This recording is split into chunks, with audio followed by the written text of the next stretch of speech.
Assalamualaikum warahmatullahi wabarakatuh. Hai teman-teman, perkenalkan nama saya Nisa Febrianti dengan NIM G701201047 dari kelas C mata kuliah Kimia Medisinal. Di sini saya akan menjelaskan sedikit mengenai biotransformasi, farmakokinetik serta farmakodinamik. Khususnya akan membahas bagaimana sih hubungan antara struktur obat, yaitu di sini saya akan menjelaskan obat kloramfenikol terhadap aktivitasnya. Pertama, saya akan membahas apa itu obat kloramfenikol. Jadi, obat kloramfenikol itu merupakan salah satu jenis antibiotik yang berspektrum luas yang mempunyai aktivitas bakteriostatik dan pada dosis tingginya itu dia bersifat bakteriosida. Kloramfenikol ini memiliki nama kimia yaitu 1 tritrophenil, 2 dikloroasetamido, 1,3 propandiol. Dengan nama dagangnya itu pentamisetin ataupun kloramisetin, yang dimana memiliki rumus molekul C11, H12, Cl2, N2O5 dengan berat molekulnya itu 323,13, yang dimana memiliki struktur seperti di samping ini. Nah, pemberian dari obat kloramfenikol sendiri yaitu hablur halus berbentuk jarum atau lempeng memanjang, putih hingga putih kelabu ataupun putih kekuningan. Larutannya ini praktis netra terhadap lakmus, dengan kelarutannya itu sukar larut dalam air, mudah larut dalam etanol, dalam propilen glikol, dan dalam asetin dan dalam etil asetat. Kloramfenikol ini merupakan salah satu jenis antibiotik yang dimana memiliki bentuk kristal putih yang tidak larut dalam air dan mempunyai rasa yang pahit dengan rumus kimia yaitu RNO2, yang dimana salah satu antibiotik ini dihasilkan dari biakan Streptomyces pneumoniae, dimana diisolasi pertama kali pada tahun 1947. Namun kloramfenikol ini saat ini sudah dibuat secara sintetis. Kloramfenikol dijadikan sebagai lini pertama untuk terapi demam tifoid dikarenakan efektif, mudah didapat, murah, dan juga dapat diberikan per oral. Pertama, saya akan membahas biotransformasi yang merupakan salah satu aspek dari farmakokinetik di mana terjadinya proses perubahan struktur kimia obat yang terjadi dalam tubuh dan dikatalis oleh enzim. Nah, biotransformasi ini sebagian besar obat terjadi di dalam hati, karena hati bertindak sebagai organ utama yang bertanggung jawab terhadap biotransformasi obat. Nah, kebanyakan obat-obat melalui biotransformasi atau di metabolisme dahulu sebelum dapat diekspresikan.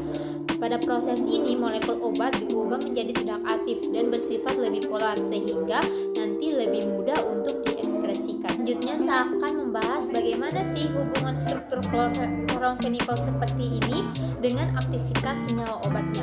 Jadi, kloramfenikol itu merupakan senyawa fenilpropan tersubstitusi yang mempunyai dua unsur struktur yang tidak lazim untuk bahan alam, yaitu suatu gugus nitro aromatik dan juga resido diklorasetil, di mana gugus R-nya ini pada turunan kloramfenikol ini berpengaruh pada aktivitasnya sebagai antibakteri seperti Staphylococcus aureus, di mana kloramfenikol yang dimana struktur RNO2-nya ini mempunyai aktivitas antibakteri terhadap bakteri tadi, yaitu bakteri Staphylococcus aureus. Untuk mendapatkan senyawa turunan dari kloramfenikol baru di aktivitas optimal, harus diperhatikan agar gugus R yang tadi bersifat penarik elektron kuat dan mempunyai sifat lipofilik lemah, di mana turunan kloramfenikol ini mempunyai gugus trifluor lebih aktif daripada kloramfenikol terhadap E. coli, yang dimana turunan gugus hidroksilnya pada Ca3 terdapat sebagai ekster juga digunakan sebagai dalam terapi. Kloramfenikol ini mempunyai dua atom karbon asimetrik pada rantai asilamido propandiol, di mana kloramfenikol ini sangat stabil dalam kondisi bahan dasar dan dalam bentuk sediaan padat. Dalam larutan secara lambat mengalami berbagai reaksi hidrolitik dan reaksi yang diinduksi oleh cahaya.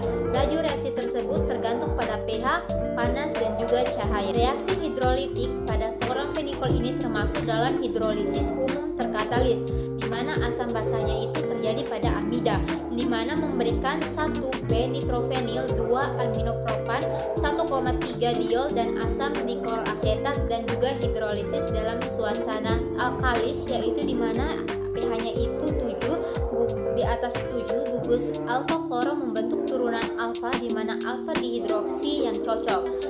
Nah, selanjutnya yaitu saya akan menjelaskan bagaimana mekanisme degradasi kloramfenikol yang dimana strukturnya seperti di sini.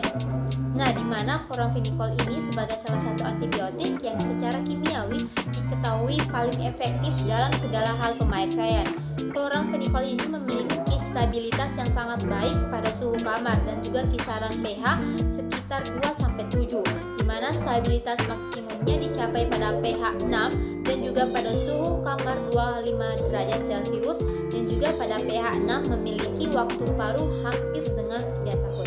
Selanjutnya saya akan menjelaskan proses farmakokinetik dari obat kloramfenikol. Jadi farmakokinetik ini merupakan ilmu yang mempelajari bagaimana organisme dapat mempengaruhi obat tersebut, yang dimana dapat dipengaruhi oleh dosis, manfaat, dan efek samping. Farmakokinetik kloramfenikol ini dimana penyerapan kloramfenikol terjadi cepat setelah pemberian lewat oral di dalam darah berikatan dengan albumin dan terdistribusi dengan baik ke berbagai jaringan seperti otak dan juga mata. Kadar puncak dalam darah ini tercapai setelah 2 jam pemberian. Di dalam hati mengalami konjugasi dan asam glukuronat oleh enzim glukuronil transferase. Masa paruh pada orang dewasa kurang lebih 3 jam dan pada bayi berumur 2 minggu kurang lebih 24 jam. Sekitar 80-90% dalam waktu 24 jam, kloramfenikol ini dapat diberikan lewat oral akan diekspresikan seluruhnya lewat ginjal, dan hanya 5-10% yang diekspresikan melalui urin dalam bentuk aktif. Sisanya dalam bentuk glukuronat atau hidrolisat lain yang tidak aktif. Selanjutnya saya akan membahas tahap-tahapan, yaitu absorpsi, distribusi, metabolisme, dan ekspresi. Pertama, absorpsi. Apa sih itu absorpsi? Jadi, absorpsi merupakan proses pengambilan obat dari permukaan tubuh ataupun mukosa saluran cerna atau dari tempat pemberian obat dalam organ ke dalam aliran darah melalui pembuluh darah atau limfa, di mana kloramfenikol ini absorpsinya itu cepat dan mudah diserap dari saluran pencernaan, dapat diserap secara sistemik setelah pemberian mata dan melalui telinga. Bioavailabilitas dari kloramfenikol ini kira-kira 80% pada sediaan oral dan juga sekitar 70% pada sediaan IV atau intravena. Selanjutnya yaitu distribusi. Jadi distribusi merupakan proses pengangkutan senyawa obat melalui ke seluruh jaringan tubuh melalui darah, di mana kloramfenikol distribusikan secara luas ke sebagian besar jaringan dan cairan tubuh, termasuk memasuki otak melewati plasenta dan juga memasuki ASI, di mana memasuki humor aqueous dan ventreus mata, yang dimana memiliki volume distribusi 0, sampai 1 liter per kilogram. Pengikatan protein plasmanya itu yaitu kira-kira 60%. Selanjutnya yaitu proses metabolisme. Jadi proses metabolisme atau biotransformasi adalah reaksi perubahan zat kimia dalam jaringan biologi yang dikatalis oleh enzim menjadi metabolitnya. Jumlah obat dalam tubuh dapat berkurang karena proses metabolisme dan juga proses ekskresi. Hati merupakan organ utama terjadinya metabolisme. Jadi di mana pada proses ini senyawa obat mulai dipecah segera setelah memasuki tubuh. Sebagian besar di metabolisme melalui molekul kecil dilakukan di organ hati oleh enzim redox disebut dengan enzim sitokrom P450. Metabolismenya ini terjadi perubahan struktur kimia obat agar nantinya dapat diserap oleh tubuh dan memberikan efek obat, misalnya dapat mengatasi keluhan pada kesehatan. Pada proses metabolisme kloramfenikol ini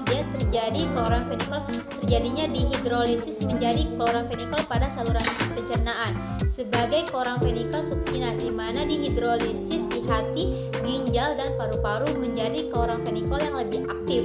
Kloramfenikol ini kemudian dimetabolisme di hati menjadi metabolit yang tidak aktif. Selanjutnya yaitu menjelaskan apa proses metabolisme selanjutnya, yaitu proses metabolisme terbagi menjadi beberapa fase, yaitu fase 1 di mana merubah senyawa lipofil menjadi senyawa yang mempunyai gugus fungsional seperti OH, NH2, dan COH. Ini bertujuan agar senyawa lebih mudah mengalami proses perubahan selanjutnya. Hasil metabolisme fase 1 mungkin mempengaruhi efek farmakologinya. Metabolisme fase 1 kebanyakan menggunakan enzim sitokrom P450 150 yang banyak terdapat di sel hepar dan juga GI. Enzim ini juga berperan penting dalam metabolisme zat endogen seperti steroid, lemak, dan juga detoksifikasi zat eksogen. Namun demikian, ada juga metabolisme fase 1 yang tidak menggunakan enzim sitokrom P450 seperti pada oksidasi katekolamin, histamin, dan juga etanol. Reaksi fase 2 atau reaksi konjugasi terjadi jika zat belum cukup polar setelah mengalami proses metabolisme pada fase 1. Ini terutama terjadi pada zat yang sangat lipofil. Konjugasi ialah reaksi penggabungan antara obat dengan zat endogen seperti asam glukuronat, asam sulfat, asam asetat, dan juga asam amino. Hasil konjugasi berupa zat yang sangat polar dan tidak aktif secara farmakologi. Untuk obat yang sudah mempunyai gugus seperti gugus OH, NH2, SH, dan juga COH, mungkin tidak perlu mengalami reaksi fase 1 untuk dimetabolisme pada fase 2. Dengan demikian, tidak semua zat mengalami reaksi fase 1 terlebih dahulu sebelum reaksi fase 2. Bahkan zat dapat mengalami metabolisme fase 2 terlebih dahulu sebelum mengalami metabolisme fase 1. Metabolisme obat ini terutama terjadi di hati, yakni di membran endoplasmik retikulum mikroskom dan juga di sitosol. Tempat metabolisme yang lain yaitu terjadi di dinding usus, ginjal, paru, darah, otak, dan juga kulit, juga di lumen kolon. Tujuan metabolisme ini adalah untuk mengubah obat yang non-polar atau larut lemak menjadi polar yang larut air agar dapat diekspresikan melalui ginjal atau empedu dengan perubahan obat aktif umumnya diubah menjadi inaktif. Setelah proses metabolisme selanjutnya adalah proses ekskresi, di mana senyawa obat dan metabolitnya perlu dikeluarkan dari tubuh melalui ekskresi yang biasanya melalui ginjal, yaitu urin ataupun di dalam feses. Jika ekskresi tidak berjalan dengan normal, maka akumulasi zat asing dapat mempengaruhi metabolisme, di mana kloramfenikol diekspresikan melalui urin kira-kira 30% sebagai kloramfenikol suksinase yang tidak berubah dan sekitar 5-15% sebagai kloramfenikol, di mana waktu paruh eliminasinya yaitu 1,5 sampai dengan 4 jam. Setelah proses farmakokinetik yang terdiri dari absorpsi, distribusi, metabolisme, dan diakhiri dengan ekskresi, selanjutnya saya akan menjelaskan farmakodinamik dari kloramfenikol. Sebelumnya saya akan menjelaskan apa sih itu farmakodinamik. Jadi farmakodinamik merupakan ilmu yang mempelajari tentang bagaimana sih suatu obat dapat mempengaruhi suatu organisme. Jadi farmakodinamik dari kloramfenikol yaitu di mana kloramfenikol ini bekerja sebagai inhibitor sintesis protein dengan cara menghambat perlekatan antara asam amino ke rantai peptida yang baru secara reversibel pada unit 50S ribosom dengan cara mengganggu kerja enzim peptidil transferase, di mana enzim ini berfungsi sebagai membentuk ikatan peptida antara asam amino yang baru yang masih melekat pada transfer RNA dengan asam amino terakhir yang sedang berkembang, di mana bersifat bakteriostatik dengan spektrum yang luas, namun dapat bersifat bakteriosid terhadap virus influenza, virus Neisseria meningitis, dan juga terhadap CS pneumonia. Resistensi terhadap kloramfenikol ini biasanya disebabkan oleh asetil transferase berkode plasmid yang mengaktifasi obat dengan cara mencegah ikatannya pada ribosom bakteri. Selain itu dengan penurunan ataupun terjadinya mutasi pada ribosom. Selanjutnya saya akan menjelaskan apa efek samping yang diakibatkan ketika mengkonsumsi kloramfenikol dalam jangka waktu panjang, di mana efek sampingnya terdiri yang pertama yaitu terjadinya kerusakan pada sumsum tulang belakang. Yang kedua yaitu terjadinya kelainan darah yang berupa anemia. Selanjutnya yaitu dapat menyebabkan terjadinya hemolisis. Selain itu juga dapat menyebabkan gangguan pada saluran cerna berupa manifestasinya yaitu dalam bentuk mual, muntah, diare maupun enterokritis, dan juga terjadi yaitu sindrom Gray yang dimana terjadi pada neonatus terutama pada bayi prematur yang mendapat terapi kloramfenikol 200 mg per kilogram berat badan, yang dimana ini dikarenakan sistem konjugasi oleh enzim glukuronil transferase belum sempurna dan kloramfenikol yang tidak terkonjugasi belum dapat diekspresikan dengan baik melalui ginjal. Kloramfenikol